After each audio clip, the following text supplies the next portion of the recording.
وہ واضح طور پر شاید وہ پاکستان کو دینا چاہتے ہیں کہ اگر وہ ان کے خلاف کریک ڈاؤن کریں گے یا کسی بھی طرح کی کارروائی کرنے کا ارادہ رکھتے ہیں تو ان کے پاس پھر ایسے راستہ موجود ہے کہ وہ اس طرح کے اجتماعات کو بھی نشانہ بنا سکتے ہیں. لیکن داعش، جیسے میں نے کہا کہ ماضی میں بھی وہ اس طرح کے حملے کرتی رہی ہے اور اس طرح کے مذہبی اجتماعات کو وہ نشانہ بناتے رہے ہیں. اگر داعش بھی اس حملے میں ملوث ہے تو اگین ایک کمپلیکس سچویشن ہے. افغانستان کے اندر داعش جو ہے یقینی طور پر وہاں پہ وہ موجود ہے، اور حالانکہ جو امریکہ کا اپنی جو اسیسمنٹ ہے، ان کا خیال ہے کہ جب سے افغان طالبان دوبارہ اقتدار میں آئے ہیں اگست 2021 میں، اس کے بعد سے انہوں نے کم از کم داعش کے خلاف بڑی مؤثر اور ٹھوس کارروائیاں کی ہیں، جس کے نتیجے میں ان کی جو کیپیسٹی ہے اور کیپیبلٹی ہے وہ کافی حد تک کمزور ہوئی ہے. لیکن اگر یہ حملہ داعش نے کیا تو اس کا مطلب ہے کہ یہ ان دعووں کی یا اس اسیسمنٹ کی جو امریکہ کر رہا ہے اس کی بھی نفی کر رہا ہے، کیونکہ اگر اتنے جو بڑا جو حملے ہوئے ہیں تو اس کا مطلب ہے کہ ابھی بھی داعش کے پاس اس طرح کی صلاحیت موجود ہے. But to cut the long story short, I think یہ جو آج کے دہشت گردی کے جو واقعات ہیں اس کو آپ آئسولیشن میں نہیں دیکھ سکتے. جو اس وقت پاکستان اور افغانستان کے درمیان ایک کشیدگی چل رہی ہے، جو کالعدم تحریک طالبان پاکستان کو لے کر کے دونوں ملکوں کے درمیان ایک ٹرسٹ ڈیفیسٹ ہے. کل ہی پاکستان کے وزیر خارجہ جلیل عباس جیلانی نے اس امید کا اظہار کیا تھا کہ حالیہ پاکستان اور افغانستان کے درمیان جو ڈائلاگ ہوا ہے، جو رابطے ہوئے ہیں، اس کے نتیجے میں افغان طالبان نے یہ ایشورنس دی ہے پاکستان کو کہ وہ تحریک طالبان پاکستان کے خلاف ٹھوس کارروائیاں کریں گے کہ سرحد پار سے پاکستان کے خلاف کوئی دہشت گردی کی کارروائی نہ ہو، اور جو حالیہ ہفتوں میں دہشت گردی کے بڑے واقعات ہوئے ہیں وہ دوبارہ ریپیٹ نہ ہوں. لیکن ان کے اس بیان کے ایک روز کے بعد ہی آج یہ جو بڑے واقعات ہوئے ہیں، یقینی طور پر اگین اس سے ایک سوال ضرور اٹھتا ہے کہ پاکستان کی جو بھی کوشش رہی مذاکرات کے ذریعے طالبان کو کنونس کرنے کی، ان پر یہ دباؤ بڑھانے کی کہ کسی طریقے سے وہ اپنی سرزمین کو استعمال نہ ہونے دیں پاکستان کے خلاف، لگتا یہ ہے کہ اس کا کوئی خاص ابھی تک جو اثر ہے وہ نہیں پڑا، یا اس کا کوئی امپیکٹ جو ہے وہ نہیں آ رہا. اب ان واقعات کے بعد جیسے میں نے کہا کہ 3 واقع ہوئے، مستونگ میں، ہنگو میں اور یوب میں. اگین کالعدم تحریک طالبان پاکستان نے اٹیمپٹ کی پاکستان کے اندر داخل ہونے کی. دہشت گردوں نے ISPR کا کہنا ہے کہ انہوں نے اسے ناکام بنایا. اس کا امپیکٹ کیا ہوگا کہ اگین آئی تھنک پاکستان اور افغان طالبان کے درمیان تعلقات جو ہیں وہ مزید کشیدہ ہوں گے. انفیکٹ جب یہ دہشت گردی کے آج بڑے واقعات ہوئے تو سوشل میڈیا کے اوپر کچھ یہ خبریں بھی چل رہی ہیں، دو کہ اس کی تصدیق تو نہیں کی جا سکتی انڈیپینڈنٹلی، کہ افغانستان کا صوبہ جو پکتیکا ہے وہاں پر یہ دیکھا گیا ہے کہ حالیہ دنوں میں ڈرون جو ہیں وہ کافی پرواز کرتے ہوئے دکھائی دے رہے ہیں. اور ان رپورٹس کے مطابق وہ یہ تو کہہ رہے ہیں کہ یہ پاکستانی ڈرون تو نہیں لگ رہے، یہ امریکی ڈرونز لگ رہے ہیں. اگر یہ امریکی ڈرونز بھی ہیں تو یہ بھی اس کا مطلب ہے کہ ایک سگنیفیکنٹ ایک ڈیولپمنٹ ہے، کیونکہ امریکہ کے جو سولجرز ہیں ان کے فوجی اب تو گراؤنڈ پہ نہیں ہیں، لیکن امریکہ بارہا یہ کہتا رہا ہے کہ کہ ان کا یہاں سے انخلا ہو گیا ہے اگست 2021 میں، لیکن وہ یہ کیپیبلٹی ابھی بھی رکھتے ہیں کہ اگر ان کو لگے کہ افغانستان سے کوئی دہشت گرد جو لیڈر ہے یا اس کی وجہ سے کوئی تھریٹ ہے تو ان کو ریموو کرنے کی یا ایلیمینیٹ کرنے کی امریکہ جو ہے وہ صلاحیت رکھتا ہے. تو اگر جو امریکی جو ڈرونز ہیں وہ پکتیکا کے علاقے کے اوپر پرواز کر رہے ہیں، اور یہ وہ صوبہ ہے جہاں پر جو کالعدم تحریک طالبان پاکستان ہے اس کی بھی وہاں پہ کانسنٹریشن ہے، تو وی ڈونٹ نو یٹ، لیکن there could be a possibility کہ ایک میسج شاید تھرو US پاکستان کی طرف سے افغان طالبان کے لیے بھی ہے کہ اگر آپ پاکستان کے مطالبات کو نہیں مانیں گے اور اگر آپ کی سرزمین پاکستان کے خلاف اس طرح سے استعمال ہوگی تو پھر پاکستان کے پاس آپشنز موجود ہیں. انفیکٹ کل ہی پاکستان کے جو وزیر خارجہ ہیں جلیل عباس جیلانی، ان سے جب سوال ہوا کیونکہ انہوں نے کہا کہ پاکستان کو اس حوالے سے بہت زیادہ کنسرن ہے کہ جو دہشت گردی کے واقعات ہو رہے ہیں اور خاص کر کے افغانستان کی سرزمین استعمال ہو رہی ہے پاکستان کے خلاف، تو ان سے سوال ہوا کہ کیا اگر پاکستان کے کنسرنز کے باوجود، پاکستان کے مطالبے کے باوجود اگر یہ حملے جاری رہتے ہیں تو کیا پاکستان صرف اسی پر گزارا کرے گا کہ اس کو کنسرنڈ ہے، یا پاکستان کے پاس کوئی اور پلان ہے کہ کسی طرح سے ان حملوں کو روکا جائے؟ تو اس پر جو وزیر خارجہ ہیں جلیل عباس جیلانی، انہوں نے بڑی واضح ایک پوزیشن لی اور انہوں نے یہ کہا کہ پاکستان اپنی سلامتی کی ہر صورت میں اس کا تحفظ کرے گا،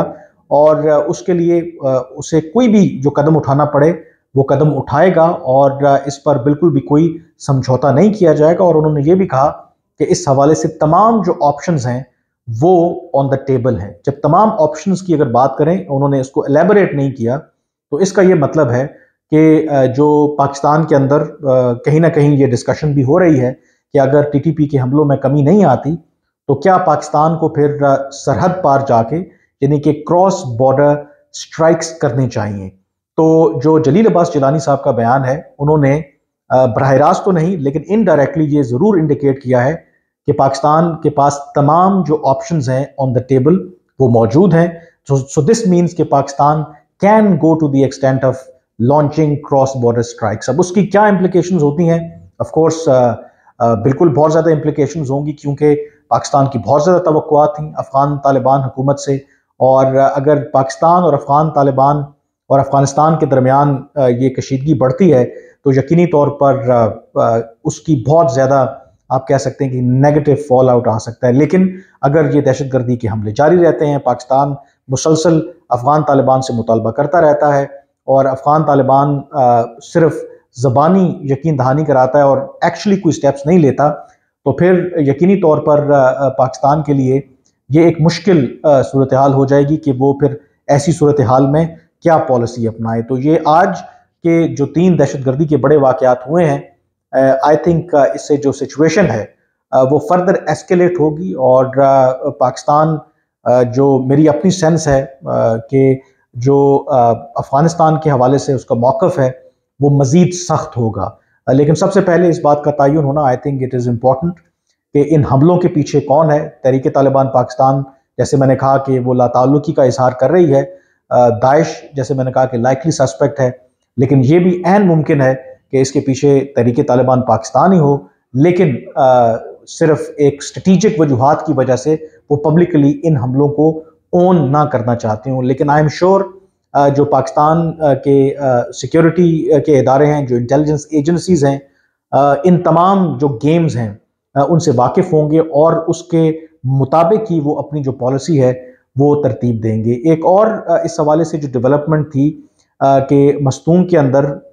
ایک روز پہلے ہی جو لوکل سطح پر جو لوکل انتظامیہ اور جو وہاں پر سیکیورٹی کے ادارے ہیں ان کا اجلاس ہوا تھا، اور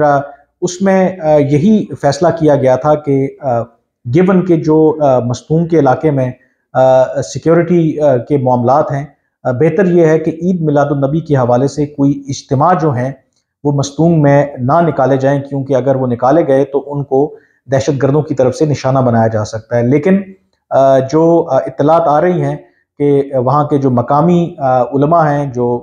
لوگ ہیں، انہوں نے اس مشورے کو ماننے سے انکار کیا، اور انہوں نے وہ جلسے جلوس جو ہیں وہ نکالے،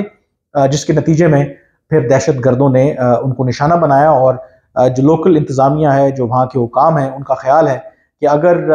یہ اس تجویز پر عمل کر لیا جاتا اور اس طرح کے اجتماع جو ہیں مستونگ میں نہ ہوتے تو عین ممکن تھا کہ اس اتنی بڑی تباہی سے بچا جا سکتا تھا۔ بہرحال یہ ایک